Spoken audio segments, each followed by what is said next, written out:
हमारा वाद, हमारा विवाद और हमारा संवाद आपको एक नया दृष्टिकोण प्रदान करने की कोशिश है, जिसमें हम सही और गलत का एवेल्यूएशन करके आपको एक दृष्टिकोण प्रदान करते हैं।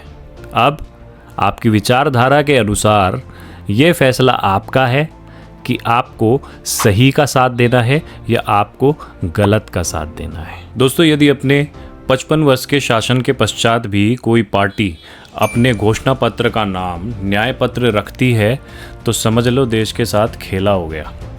अब वस्तुतः ऐसी चीज़ें हैं ना दोस्तों, हजम नहीं होती। और दूसरी तरफ कांग्रेस पार्टी ने नेहरू, इंदिरा, राजीव और मनमोहन जी के नाम पर केवल और केवल हवा बनाई।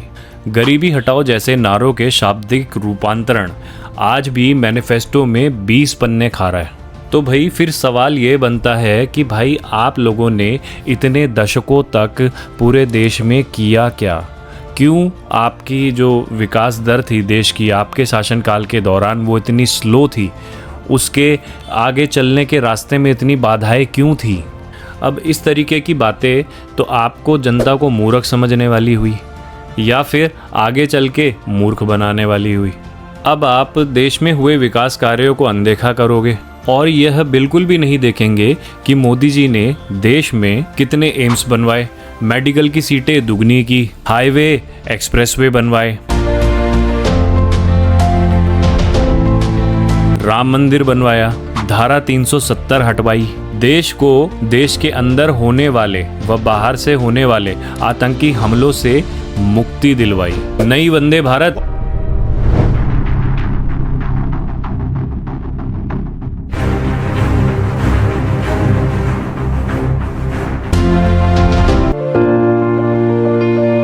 व अन्य रेलगाड़ियां दी, रेलवे का विकास किया, एयरपोर्ट्स बनवाए, आईआईटीज खोले, गरीबों के नए बैंक अकाउंट खुलवाए, आयुष्मान कार्ड दिलवाए, एक आत्मनिर्भर भारत दिया, मेक इन इंडिया दिया, जीडीपी दर बढ़वाई, आर्थिक समावेश किया, घरों में बिजली, पानी व गैस दिया, बल्ब दिया, पूरे देश भर में शौचालय बनवाए, प्रधानमंत्री आवासीय योजना के अंतर्गत नए मकान दिलवाए गरीबों को।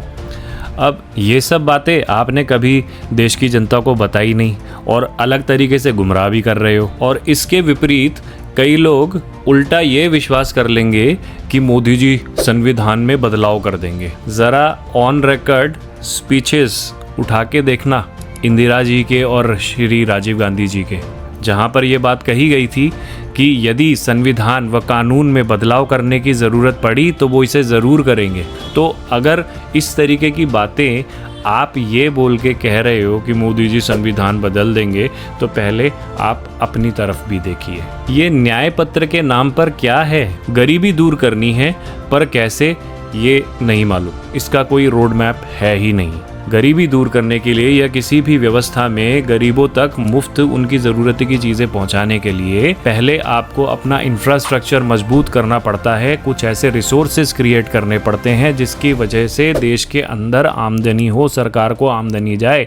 सरकार के खजाने में जब आमदनी होगी उसके बाद ही सभी गरीबों को कुछ वस्तुएं जो उनकी ज़रूरत की हैं, रोज़मर्रा की जीवन यापन के लिए है, वो उन तक मुफ्त पहुंचाई जाएगी, जो कि हालांकि अभी भी सरकार कर रही है, उस विकास से हुए पैसों के द्वारा ही कर रही है। और ये जितना भी इंफ्रास्ट्रक्चर या योजनाओं की मैंने जो बात करी ना, इन सभी के अंतर्गत जो लोग आते हैं उनको कितने फ़ायदे हुए हैं और कितने रोज़गार के अवसर क्रिएट हुए हैं। और आने वाला समय बीजेपी का वह समय है जब इससे ज़्यादा आगे बढ़कर देश के विकास के बारे में चीज़ें सोची जाएंगी और वह आगे आने वाले जितने भी वर्ष हैं बड़े फैसलों के वर्ष होंगे। माननीय पार्टी, न्याय वहाँ मांगा जाता है जहाँ पर अन्याय हुआ हो, पर यहाँ तो मोदी जी का रिपोर्ट कार्ड ही सभी देशवासियों से किए गए वादों को पूरा करने वाला है। उन्होंने जो वादे किए वो पूरे किए और जनता ने साक्षात तौर पर वह उन्हें पूर्ण होता हुआ भी देखा, और वो भी ऑन रिकॉर्ड्स। फिर ये एडवर्टीजमेंट्स में कांग्रेस 2014 से पहले तक के जो समय था, जितना भी रहा हो, जो भी कार्यकाल रहा हो, उसके कार्यकाल विकास की धीमी गति का हिसाब किताब भाई आप बीजेपी से क्यों मांग रहे हो? 2014 से पहले पता नहीं कितने घोटालों की वजह से देश का खजाना लगभग खाली होने के कगार पर था। तो जब नई सरकार आई, उसको ये भी देखना था कि पहले देश के अंदर धन कैसे लाया जाए, किस तरीके की योजनाएं बनाई जाएं, क्या किया जाए, और उन्हीं चीज़ों पर कार्य हुआ। देश के अंदर पैसा आया तभी तो हमारी इकोनॉमी, जो हमारी अर्थव्यवस्था है, वो 5वें नंबर पर पहुंची। यह सब उन सभी सफल योजनाओं के द्वारा ही हुआ है। यदि बीच में ये कोविड का ड्यूरेशन नहीं होता ना, अगर ये ब्रेक ना लगा होता, तो इस टाइम तो पता नहीं और कितना आगे हम बढ़े हुए होते। अब जनता, आप स्वयं ही देख लो